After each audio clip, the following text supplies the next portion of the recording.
Naman ang kanta, pinapamukat pinapaalala sa'yo na ngayon ay nasa piling na siya ng iba at nananatili na lang siyang alaala. Oh, hapde.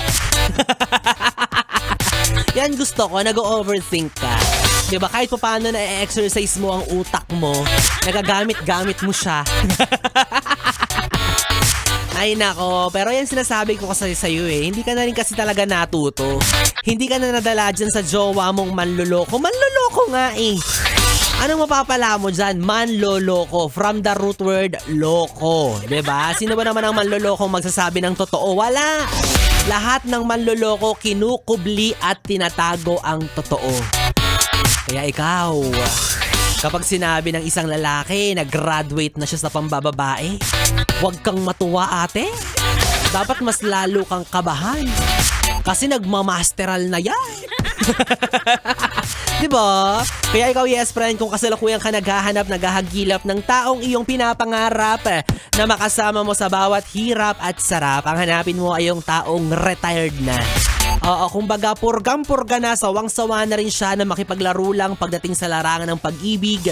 Kumbaga retired na sa mga panahong ginagawa lang na laro-laro ang pagmamahal. Tapos kapag sinabi mong graduate na, iba kasi yan eh. Graduate, pwede mag-masteral, pwede mag-doctorate. Unlike dun sa retired na, talagang wala na, diba? Talagang, ayoko na yan, pambababae, panlalalaki, ay, graduate at retired na ako dyan. Ganon. Diba? Kumbaga wala na siyang ibang iintindihin. Ang focus na lang niya ay kung paano kanya mamahalin. Yan. Akala mo naman talaga, totoo? Akala mo naman talaga may ganun pa rin na nag-i-exist sa mundo? Wala nang ganon. Lahat manloloko. Ay hindi, umasa ka pa rin, yes, pre, na meron pa rin sa mga paligid-ligid na ba? Aray, nasambid ako. O diba halatang hindi totoo yung sinasabi ni B-Boy? Wala nang totoo, wala nang seryoso. Lahat manloloko.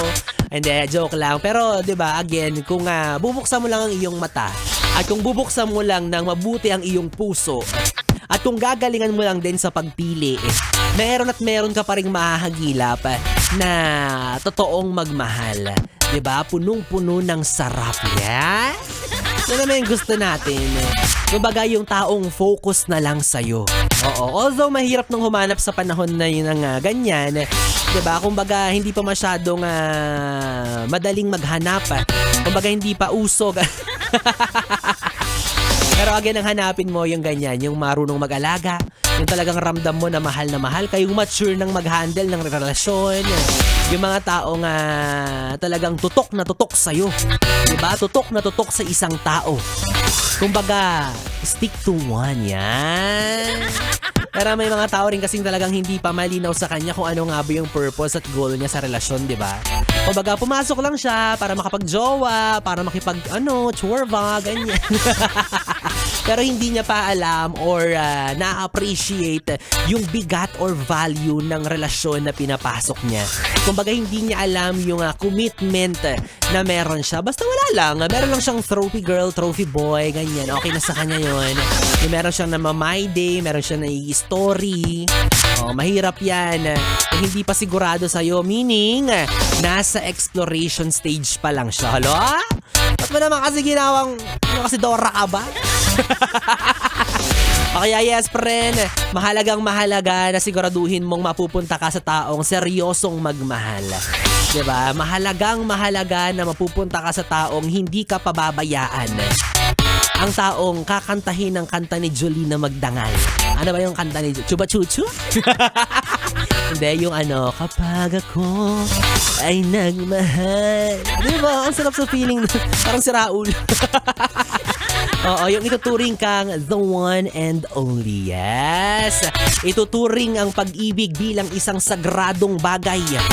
Kasi aminin nyo, no, marami sa panahon ngayon ang nagjojowa na lang for the clout. Diba, papansin lang sa social media.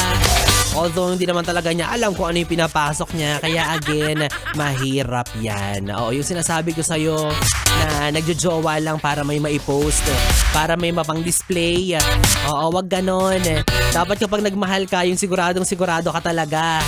Dahil ang totoong taong nagmamahal Hindi pinaglalaroan ng puso ng taong minamahal niya. Tandaan mo yan. Madaling sabihin yung salitang I love you. Madaling sabihin yung salitang mahal kita. Miss na kita. Mag-ingat ka. Kumain ka. Lahat ng kaswitan madaling sabihin ng bunganga. Diba? Pero yung sasabihan ka ng anuhin kita. Ibang usapan yan. Ibang presyo yan. Ay nako, kaya again yes, friend, ang hanapin nyo ay kagaya ni Biboy Bibo. Mukha mang lolo-koloko, pero handang magseryoso pagdating sa'yo. Sakmaling kiti. Wala na guys mga yes, friend, kapiling nyo na po ang bibi nyo sa radyo, ang DJ na mabilis bumayo, ang dila sa mikropono. Ako po si DJ Biboy.